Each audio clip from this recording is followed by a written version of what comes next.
तो नमस्कार। और आज के इस क्लास में मैं देखने वाला हूँ नॉन स्टैचोमेट्रिक डिफेक्ट के बारे में, यानी कि नॉन स्टैचोमेट्रिक दोष के बारे में। तो चलिए देखते हैं नॉन स्टैचोमेट्रिक दोष क्या होता है। तो सबसे पहली बात कि नॉन स्टैचोमेट्रिक दोष में होता क्या है। ये नॉन स्टैचोमेट्रिक दोष से पहले हमने स्टैचोमेट्रिक डिफेक्ट को पढ़ाया है, यानी कि स्टैचोमेट्रिक दोष क्या होता है। तो देखिए नॉन स्टैचोमेट्रिक दोष क्या होता है। सबसे पहले इसका मतलब पढ़ते हैं कि वैसा दोष जो यौगिकों के स्टैचोमेट्रिक को असंतुलित कर देता है। जो स्टैचोमेट्रिक होता है उसको असंतुलित कर देता है, उसे नॉन स्टैचोमेट्रिक दोष कहते हैं। ये सिंपल इसका डेफिनेशन है, आप इसको पढ़ सकते हैं। अब देखिए नॉन स्टैचोमेट्रिक जो दोष जो है वो आपको किस प्रकार से देखने को मिलता है, कितने प्रकार का होता है। तो ये जनरली दो प्रकार का होता है।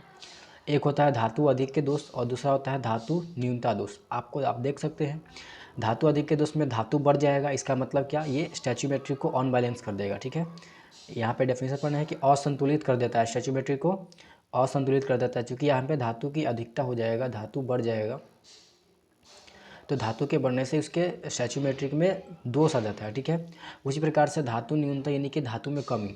तो धातु अधिकता और धातु न्यूनता दोष जो है ये नॉन स्टैचोमेट्रिक दोष के दो प्रकार हुए।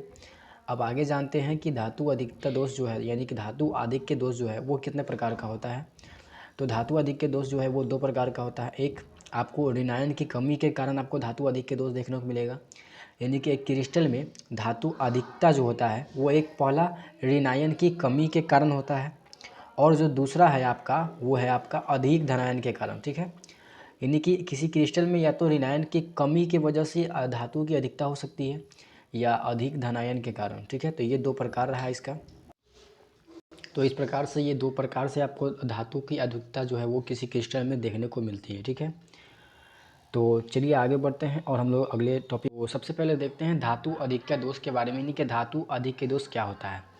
तो आप देख सकते हैं कि जब किसी, इसमें सबसे पहला टॉपिक है धातु की अधिकता जो है वो मैंने आपको दो वजह से बताया है। एक ऋणायन की कमी के कारण और दूसरा अतिरिक्त धनायन के कारण। यानी कि अगर किसी क्रिस्टल में ऋणायन कम जाता है तो यानी कि माइनस चार्ज अगर घट जाता है, ठीक है, तो उसकी वजह से भी धातु अधिकता देखने को मिलता है। और दूसरा अतिरिक्त धनायन के कारण। अतिरिक्त धनायन का ही मतलब होता है धातु, तो अतिरिक्त धनायन के कारण भी धातु अधिक का दोष देखने को मिलता है। ठीक है, तो सबसे पहले देखते हैं ऋणायन की कमी के कारण किस प्रकार से धातु अधिक के दोष देखने को मिलता है। जिसमें जब किसी क्रिस्टल में लिखा हुआ है, जब किसी क्रिस्टल में ऋणायन अपने जालक स्थान से गायब हो जाते हैं, यानी कि ऋणायन जो है, अगर किसी क्रिस्टल की बात करें, अभी मैं आपको बताऊंगा एग्जांपल के साथ, पहले आप पढ़ लीजिए। जब किसी क्रिस्टल में ऋणायन अपने जालक स्थान से गायब हो जाता है तथा अपने स्थान पर छिद्र बना लेता है, ठीक है, तो उसके उस प्रकार के क्रिस्टल में क्या होता है, धातु अधिक के दोष उत्पन्न होता है। यहाँ क्रिस्टल लिखा हुआ है, आप लोग देख लीजिएगा। ठीक है, तब उस प्रकार के क्रिस्टल में क्या होता है, धातु अधिक के दोष उत्पन्न होता है। ठीक है, तो चलिए आगे देखते हैं इसमें क्या है। जैसे इसके उदाहरण हो गया आपका NaCl और KCl। NaCl और KCl यानी कि सोडियम क्लोराइड और पोटेशियम क्लोराइड, ये दो उदाहरण है आपके धातु अधिक के दोष इसमें देखने को मिलता है। अब कैसे मिलता है इसके बारे में हम लोग चर्चा करेंगे अब आगे। तो चलिए आगे देखते हैं। देखिए धातु अधिक के दोष किस प्रकार से उत्पन्न होता है। तो देखिए जब NaCl को हम सोडियम वाष्प की उपस्थिति में गर्म करते हैं, जो NaCl क्रिस्टल है उसको हम क्या करते हैं, सोडियम वाष्प की उपस्थिति में जब गर्म करते हैं, तो गर्म करने से क्या होता है, NaCl क्रिस्टल में छिद्र बनता है। आप देख सकते हैं यहाँ पे ये जो NaCl की संरचना है, ठीक है, NaCl की संरचना है। इस NaCl में क्या करते हैं, हम इसको सोडियम वाष्प की उपस्थिति में जब हम गर्म करते हैं, तो सोडियम वाष्प की उपस्थिति में जब गर्म करते हैं तो यहाँ से क्या होता है कि जो सोडियम है, ये जो सोडियम है, ये सोडियम बनाता है Na+, ठीक है, Na+ अपना एक इलेक्ट्रॉन को त्याग करके। ठीक है, ये Na+ जो है वो यहाँ माइनस के साथ जुड़ जाता है। माइनस का मतलब Cl है, यहाँ पे जितने भी माइनस है उसका मतलब Cl- है, और जितने भी प्लस है उसका मतलब Na+ है। तो Na+ और Cl- जो है वो जुड़ जाता है और NaCl बना लेता है। ठीक है, और ये जो इलेक्ट्रॉन है, इस इलेक्ट्रॉन चला जाता है उस रिक्ति को भरने के लिए, ताकि वैद्युत उदासीनता बनाए रखे। ठीक है, वैद्युत उदासीनता को बनाए रखने के लिए ये इलेक्ट्रॉन यहाँ पे जाता है ताकि वैद्युत उदासीनता जो है बनाए रखें।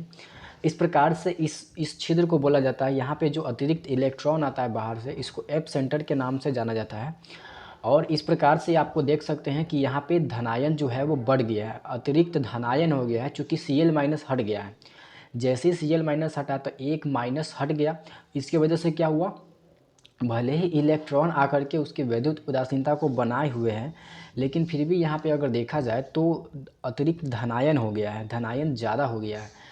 आप देख सकते हैं, इसमें काउंटिंग भी कर सकते हैं, तो धातु अधिक के दोष यहाँ पे उत्पन्न हो गया है। ठीक है, तो इस प्रकार से यहाँ पे देख सकते हैं लिखा हुआ है कि जब NaCl यानी कि सोडियम NaCl क्रिस्टल को जब सोडियम वाष्प की उपस्थिति में गर्म किया जाता है तो NaCl क्रिस्टल में छिद्र बनता है तथा उस छिद्र को एक इलेक्ट्रॉन द्वारा भरा जाता है। ठीक है, जिसे एप सेंटर के नाम से जाना जाता है। जैसा कि आपने यहाँ पे इमेज में देखा कि ये इलेक्ट्रॉन जो है वो आया कहाँ से, तो सोडियम वाष्प की उपस्थिति में गर्म कर रहे हैं, तो ये सोडियम वाष्प मतलब Na+ बनाता है एक इलेक्ट्रॉन का त्याग करके, और वो इलेक्ट्रॉन जो त्यागा है वो इलेक्ट्रॉन यहाँ पे आ जाता है।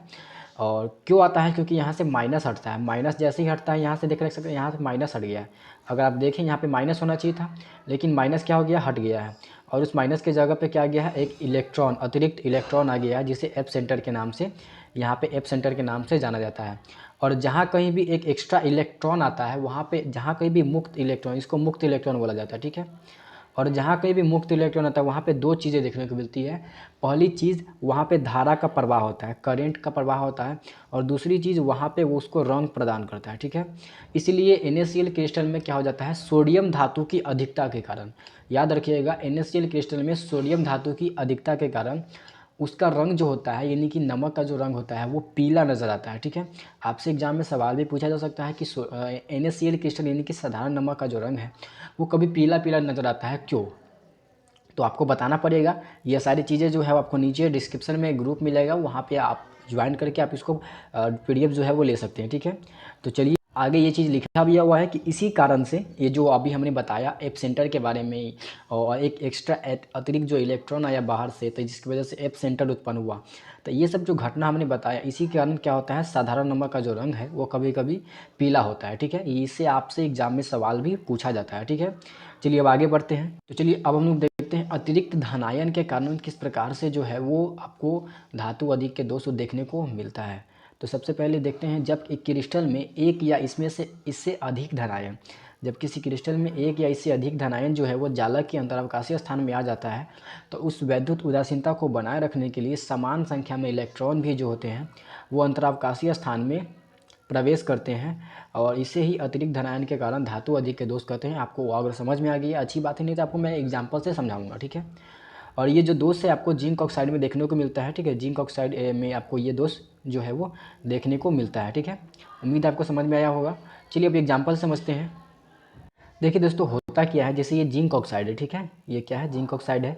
जब हम जिंक ऑक्साइड को गर्म करते हैं तो ये क्या बनाता है, Zn2+ और दो इलेक्ट्रॉन का त्याग करके O2- बनाता है। ठीक है, और जो O2- बनाता है ये O2 के फॉर्म में रहता है। ठीक है, और यहाँ से क्या होता है, एक O और एक O। ठीक है, और ऑक्सीजन जो है ये अपना 2 इलेक्ट्रॉन त्यागता है, इधर भी 2 इलेक्ट्रॉन त्यागता है, और यहाँ पे क्या बनाता है, एक ऑक्सीजन ये बनाता है और एक ऑक्सीजन ये बनाता है। ठीक है, इस प्रकार से ये 2 O2 बनते हैं और दोनों ऑक्सीजन बन करके उड़ जाते हैं बाहर। ठीक है, इस प्रकार से यहाँ पे क्या होता है, Zn2+ एक्स्ट्रा बनता है, Zn2+, और एक आपको यहाँ पे 2 इलेक्ट्रॉन एक्स्ट्रा देखने को मिलता है। ठीक है, तो Zn2+ और जो 2 इलेक्ट्रॉन है वो जाकर के क्रिस्टल में क्या हो जाते हैं, क्रिस्टल के अंतरावकाशीय स्थान पे चला आता है। जैसे यहाँ पे आपको देख सकते हैं, ये जो आपको प्लेस दिख रहा है ये अंतरावकाशीय स्थान है, तो इस अंतरावकाशीय स्थान पे वही अतिरिक्त धनायन जो है वो यहाँ पे प्रवेश करता है। ठीक है, और उसी को बैलेंस करने के लिए एक्स्ट्रा इलेक्ट्रॉन उसी संख्या में, जितना संख्या में जो है वो अतिरिक्त धनायन आता है। जैसे एक मान लें कि M+,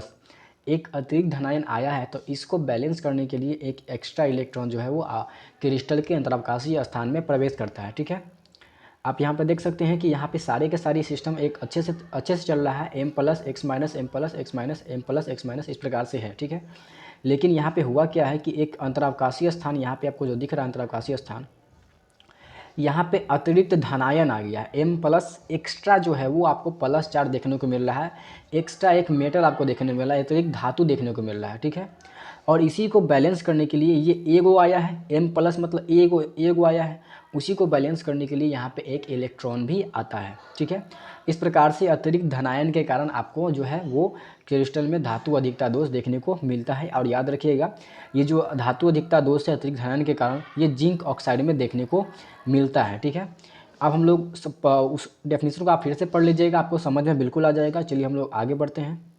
अब अगला टॉपिक है धातु न्यूनता दोष। तो देखिए धातु न्यूनता मतलब धातु की कमी, ठीक है। धातु की कमी किस प्रकार से होता है, तो जब किसी क्रिस्टल में धातु की कमी के कारण उत्पन्न होने वाला जो दोष होता है उसको धातु न्यूनता दोष के नाम से जाना जाता है। यानी कि क्रिस्टल में अगर धातु की कमी होती है और उस कमी के कारण अगर क्रिस्टल में दोष उत्पन्न होता है तो उसे धातु न्यूनता दोष के नाम से जाना जाता है। अब कैसे, ये देखिए जैसे आप देख सकते हैं यहाँ पे सिस्टम क्या चल रहा है, यहाँ पे सिस्टम ये चल रहा है कि आप a plus B minus A plus B minus, यानी कि एक ए प्लस जो है वो एक बी माइनस को संभाल रहा है, ठीक है। एक ए प्लस जो है आपको एक बी माइनस को संभाल रहा है। लेकिन जब हम ए प्लस के जगह पे हम जब ए टू प्लस लेकर के आएंगे, यानी कि दो वाला लेके आएंगे, जैसे ए टू प्लस आपको दिख रहा होगा यहाँ पे, तो अब हमको क्या करना पड़ेगा, इस क्रिस्टल में से दो जगह खाली करना पड़ेगा, ठीक है। जैसे एक ए प्लस जो है वो एक बी माइनस को संभाल रहा है, ठीक है, ठीक है। तो एक ए प्लस जो है एक बी माइनस को संभाल रहा है, यानी कहने का मतलब आप देख सकते हैं इस क्रिस्टल में कि इस क्रिस्टल में आप अगर से अच्छे से देखेंगे तो ये जो है एक ए प्लस जो है ये एक बी माइनस को संभाल रहा है। फिर इसी प्रकार से एक ए प्लस जो है वो बी माइनस को संभाल रहा है, ठीक है। मतलब ए प्लस बी माइनस मतलब एक ही का कंसेप्ट है, ठीक है। लेकिन जैसे ही हम दो वाला लेकर के आएंगे, दो को लेकर के आएंगे, जैसे यहाँ पे आपको दिख रहा होगा ए टू प्लस, ठीक है, इसको लेकर के आया, तो इसको लाएंगे कैसे, इसके लिए दो जगह हमको खाली करना पड़ेगा। एक ये खाली करना पड़ेगा, एक ये खाली, आप कहीं भी कर सकते हैं, जैसे ये भी कर सकते हैं, ये भी कर सकते हैं, लेकिन प्लस वाला ला रहा है ना, तो दो प्लस खाली करना पड़ेगा, ठीक है। उसके जगह पे वो आएगा, जैसे मान लेते हैं इसको और इसको खाली कर दिया, ठीक है। तो ये जब ए टू प्लस आएगा तो हो सकता है इसको इसके जगह पे आए, लेकिन ये ए टू प्लस जो है वो इसके जगह तो नहीं आएगा, तो ये जगह क्या हो जाएगा, खाली हो जाएगा। जैसे आप देख सकते हैं ये इस यहाँ पे और यहाँ पे खाली हो गया इसको आने के लिए, ठीक है, ए टू प्लस को आने के लिए। तो यहाँ पे क्या हुआ, ये जो है इस जगह पे तो आ गया, लेकिन ये जगह क्या हो गया, रिक्ति बन गया, ठीक है। तो इस प्रकार से जो है वो धातु की न्यूनता हो गई, ठीक है। आप देख सकते हैं धातु कम गया यहाँ पे। इस प्रकार से जो दोष होता है उसको धातु न्यूनता दोष के नाम से जाना जाता है। चूँकि यहाँ पे क्या था, यहाँ पर भी रहना चाहिए था और यहाँ पर भी रहना चाहिए, लेकिन इसने क्या किया, ए टू प्लस आया, ठीक है।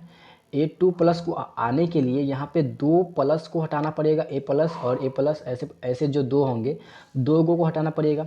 क्योंकि हमने यहाँ से भी हटा दिया और यहाँ से भी हटा दिया, तो ये टू प्लस जो है वो आएगा तो किसी एक ही जगह पे, क्योंकि हमने इसको हटाया। तो इस प्रकार से ये जो दोष होता है उसको धातु न्यूनता दोष के नाम से जाना जाता है। क्योंकि यहाँ पे क्या हो गया, धातु कम गया है। यहाँ पर भी प्लस होना चाहिए, जाके आप देख सकते हैं ए प्लस बी माइनस, यहाँ पर भी ए प्लस होना चाहिए था, ठीक है। यहाँ पर भी ए प्लस होना चाहिए था, लेकिन यहाँ पे ए प्लस जो है वो क्या हो गया है, रिक्ति के रूप में है, यहाँ पे नहीं है, ठीक है।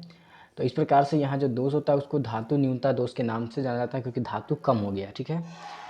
तो आप उम्मीद है आपको धातु न्यूनता दोष भी समझ में आ गया होगा। और इसका पीडीएफ जो है आपको नीचे, और इसका जो पीडीएफ होगा दोस्तों, इस पीडीएफ जो है वो आपको नीचे टेलीग्राम चैनल का लिंक मिलेगा, वहाँ से आप लोग ज्वाइन हो सकते हैं। इसका पीडीएफ जो है वो मिल जाएगा वहाँ पे। और कुछ नहीं दोस्तों, इसके बाद आपको जो है वो जल्द ही आपको टेस्ट का इन्फॉर्मेशन दिया जाएगा, ठीक है। और टेस्ट के लिए पेपर जो है वो तैयार कर लिया गया है, ठीक है। आप लोग उम्मीद है कि आप अच्छे से तैयार कीजिए और अच्छा से अच्छा रिजल्ट लाने का प्रयास कीजिएगा, ठीक है। तो आप लोग क्या कीजिए कि पूरे चैप्टर को अच्छे से पढ़ लीजिए और जल्द ही आपका जो है वो टेस्ट ले लिया जाएगा, ठीक है। फिर मिलते हैं अगले वीडियो में, तब तक के लिए बाय, टेक केयर, जय हिंद।